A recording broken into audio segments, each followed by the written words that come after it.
teman-teman media sekalian, kedatangan saya ini dalam rangka menjawab informasi yang katanya saya tidak datang atau saya menelantarkan klien. Mana? Ini bukti bahwa saya tidak melindungi klien saya. Saya tidak mempengaruhi klien saya, yaitu apa? Medina Zain. Jadi Medi, waktu dia dijemput paksa, saya sedang berada di kampung halaman saya, di tempat kelahiran saya.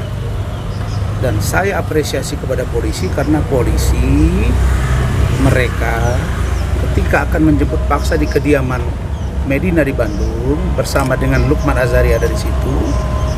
Itu penyidiknya telepon saya, Medi telepon saya, Lukman telepon saya. Jam 7 pagi dan kita tanya dalam rangka apa untuk jemput paksa karena sudah 2 kali dipanggil. Memang ada panggilannya dan saya sudah beritahu ke Medi dan keluarga.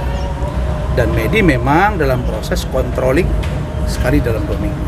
Tapi karena penyidik punya putusan lain, menggunakan hak subjektivitas penyidik, mereka jemput paksa dengan prosedur yang benar. Saya bertelepon dengan penyidik, bicara dengan Medina, bicara dengan Lukman, karena Lukman sudah bersatu dan itu berkat dukungan saya. Maka saya katakan kepada Medi, kamu harus kuat, terima ini dan ikuti proses hukum. Dan Medina tidak melakukan perlawanan. Nah karena itu pada waktu itu Medi dibawa dan sesampainya di sini juga saya bicara dengan Medina. Itu sekitar jam 4 sore saya juga ditelepon oleh penyidik dan saya hanya minta satu, supaya Medi dilakukan pemeriksaan kesehatan di Rumah Sakit Polri Kramat Jati. Dan berdasarkan keterangan dari Kejaksaan Negeri Jakarta Selatan, katanya ada surat dari Rumah Sakit Polri Kramat Jati yang kira-kira isinya itu Medina cakap untuk bisa mengikuti proses P21 tahap 2. Sedangkan untuk proses Medina mengikuti proses persidangan itu yang sedang kita gambarkan. Jadi kedatangan saya ini dalam rangka membesuk klien saya. Apakah pada hari Jumat ya, apa Sabtu dia dijemput paksa kemarin? Apakah pada hari Jumat itu Medina didampingi oleh tim hukum saya? Didampingi 3 tim hukum saya, dan ketiga-tiganya sudah membuat surat pada saat itu dan membuat penangguhan penahanan. Tapi sampai hari ini belum dikabulkan. Nah, yang kedua, hari ini memang ada pemeriksaan Medina. Jadi Medina lagi diperiksa. Tadi saya baru ketemu Lukman di sebelah dan Medi sedang ada di Bidokes, sedang ada mahkumat. Nah setelah saya besuk dan maaf setelah saya datang dari klien ini, nanti saya dikira lagi nanti tidak serius. Nah saya menyampaikan penjelasan hukum ini dan saya akan berangkat ke Bidokes untuk memeriksa kesehatan karena Medina sedang lambungnya naik. Oke. Saya baru ketemu barusan sebelum sampai sini, saya tengok Lukman di berjalan, saya stop. Ada apa? Abang kesana bang. Itu Medi lagi lambungnya kumat. Jadi saya mau kesana. Bang, terkait itu satu-satu.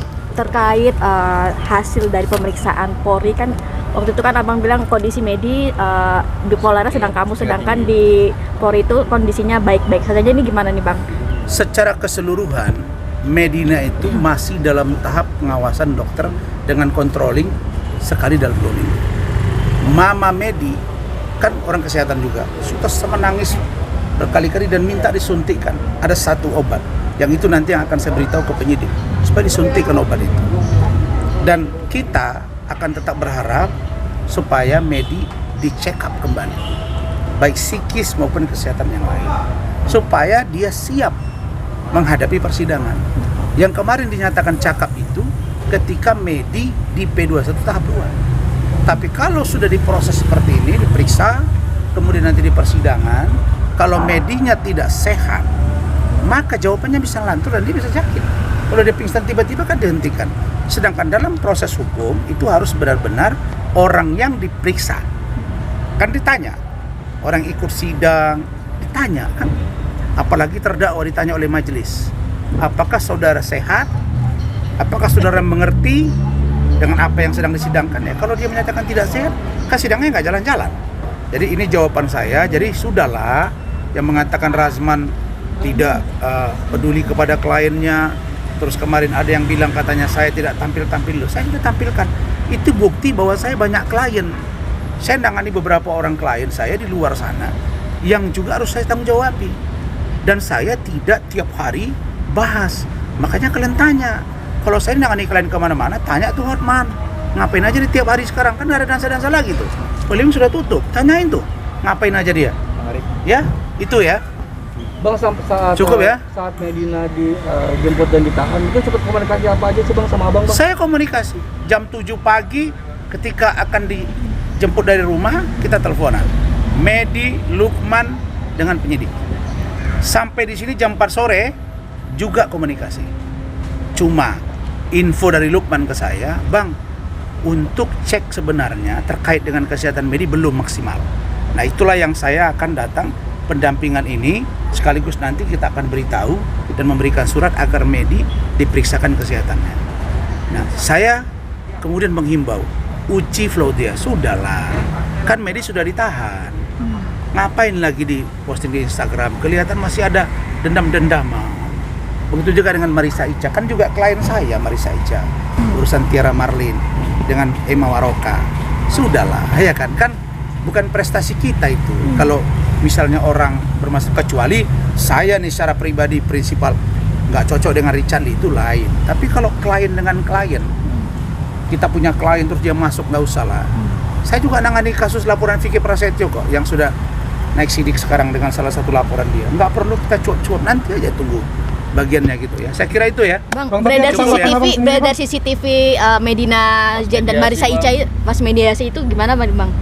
CCTV yang pertengkaran di atas itu yang berantem itu Bang, sama Marissa Ica dan Medina itu. Ya itu kemarin kan. Iya. Jadi nanti kita lihatlah di atas seperti apa. Yang pasti begini, tidak ada boleh satu orang pun yang bisa menjas bahwa Medina sekarang sehat. Tunggu dulu, ya. Saya mau jalan kaki ke sana, terus kalian tunggu di sini. Oke? Thank you. Cukup ya.